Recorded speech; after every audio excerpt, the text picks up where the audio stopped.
Yo, what is up, YouTube? The spin jumper can be a unguardable move in the right hand. You see right here, this dude's playing pretty decent defense. I spin around him. My teammate is just in my way and I'm able to hit that. Watch this full clip right here. So I get a layup and I get my shot creating takeover activated. It's 17.22 buckets to win. Shot creating takeover makes spin jumpers go in almost every single time if you can time it right. You see right there, I get in front of this dude and green the shot.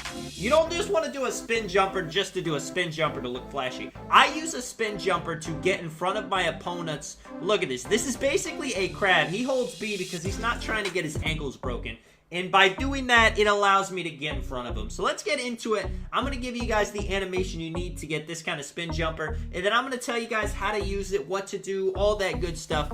With the spin jumper, you want normal 4. You see, this is the only one I have equipped because this is by far the best one. I've been using this spin jumper for 3 years now. In the way, it's not the most fast spin jumper, and it's not even the best looking spin jumper. But what this one allows is it gives you enough time to time the shot perfectly, which is something you have to do. And with the badges, I mean flexible release, difficult shots, hot start, hot zone hunter, range extender, corner specialist if you're doing spin jumpers in the corner. All of those badges are going to help it. And with the shooting ratings, you want them to be high. You know, if it's close to the 90s, that is the most ideal. Spin jumpers are not the most effective shot in the game. If you don't time it properly, if you don't got hot spots, if you don't got the badges, if you don't have the ratings, it's just not going to let you hit them consistently. And shot creating takeover is going to help that a ton. But like I was saying with this shot, spin jumpers, you know, this one I have on, it's not the quickest and it's not the flashiest, but it gives you enough time to be able to time it perfectly. You see I green it right there. And it also is slow enough and gives you enough space to get in front of people, get behind people. I mean, it's just some instances where you can use a spin jumper. If somebody is playing you super high, I know you've seen people curry slide and get them crab. You can also use a spin jumper to get somebody crab. And if you get in front of them, it's not going to be a contest even if they jump. Another way you can do it is if you're sprinting to the paint and you double tap X, it will make you stop, do a spin jumper, they'll keep running, and you'll get a wide open midi. That is another instance. I love to use the spin jumper. If you guys don't know how to do it, it's super easy. All you got to do is double tap X, double tap square, and it's always going to give you a spin jumper. Another thing you can do, though, is you can use the joystick to spin it. Just basically do a 360 spin with the joystick and it'll give you the spin jumper. And it's actually gonna give you a different looking spin jumper if you use the joystick. So, alright, so if you double tap X and you just, you know, you have the ball in your right hand and you spin the joystick to the right, that's gonna give you the normal looking one. But if you have the ball in your right hand and you spin it to the left, it's going to give you this one right here, which is a flashier looking spin. Now, if you have shot aiming on, you're going to have to aim it, and that's going to be tough to do. So I would recommend, if you're going to use the shot stick a lot, to use the spin jumpers to take off shot aiming, and then every time you do it, it'll, you know, basically you just have to worry about timing the shot with a stick rather than aiming it. I keep the shot aiming on because I'm trying to get used to using the aiming. Not all the time, but every once in a while, doing a fade, doing a spot up corner 3. I'm trying to get used to that just in case it is super overpowered for the next gen and it's something we need to have. But that is it for the spin jumper, man. Let me know in the comments if you guys have any questions, if you want to know, you know, other spin jumpers, if you want to have any advice on it, you know, anything like that. I'm going to show you guys a quick gameplay of me.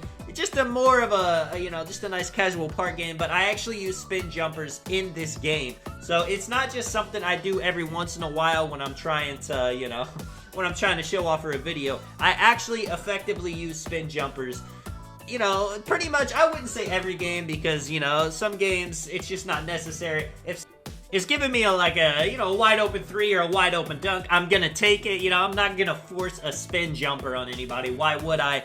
But if it, you know, if it's there for the taking, then I'm definitely gonna take it. I'm not afraid to take them.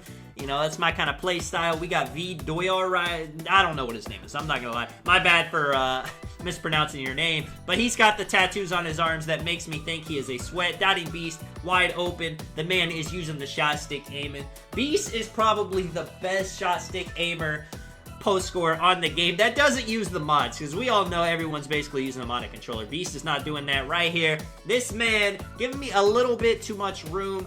I haven't decided if I like having a green animation on or off. You see, when you have the green animation off, it gives you just some, you know, just some natural ones right there. Hit him with the Curry slide. I thought about doing it again because I was like, is this man really still not going to guard me? But he's stepping up now. I dot Beast. Beast off on that one. Proof that he's not using a modded controller, and slightly right there, he uses the button. That's going to happen every once in a while. Now, most of the time, that is an easy shot for him. He probably shoots, you know, like 75% on catch and shoots in the mid-range. Unlucky right here. This man hitting me with a big body, but he still throws up a contested shot. I'm going to fade it right here. It is crazy that we went from everyone fading every single possession to now 2K patched it. Now people aren't really fading at all. I'm a shot creator at heart. I'm going to keep shooting my fades. I'm going to keep greening them. Beast is going to keep post-hooking this man. And just like that, it is 9-0. Looking like it's going to be a quick, easy game. But right here, Beast decides not to use the shot stick and to use the button. For what reason, I have no idea. But it gives him the ball back. And right there, this man gets an easy green and easy 3. The worst thing you can do on the 2s is after making somebody miss a couple shots, give him the wide open green 3. Because now he didn't have any momentum. His ratings were down from missing his first couple shots, losing takeover progress. Now he's ready to go though. This dude's setting some big bodies. This dude is actually shooting some fades. Shout out to him. Unfortunately, it gives him a white. Right here, hit him with a little momentum. Go into the paint behind the back. Beast just shooting some terrible shots this game. Not everybody has the best game of their lives every single day, but good news for him. I am in my bag right now. A quick 7 points, 2 assists, 2 rebounds. All-around stats. My favorite way to play. 11-3. Beast backing this guy down again. I'm telling him, you know, let me have the ball. You looking like you some hot garbage right now. But he's able to do the awkward hook right there. Get it in the hoop.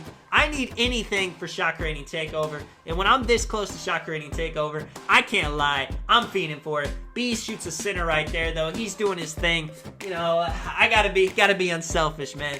If I'm playing with a post scorer, I gotta let him do his things, because if not, why not just play with you know, inside pure red right there, dotting him for the corner 3. Misses that.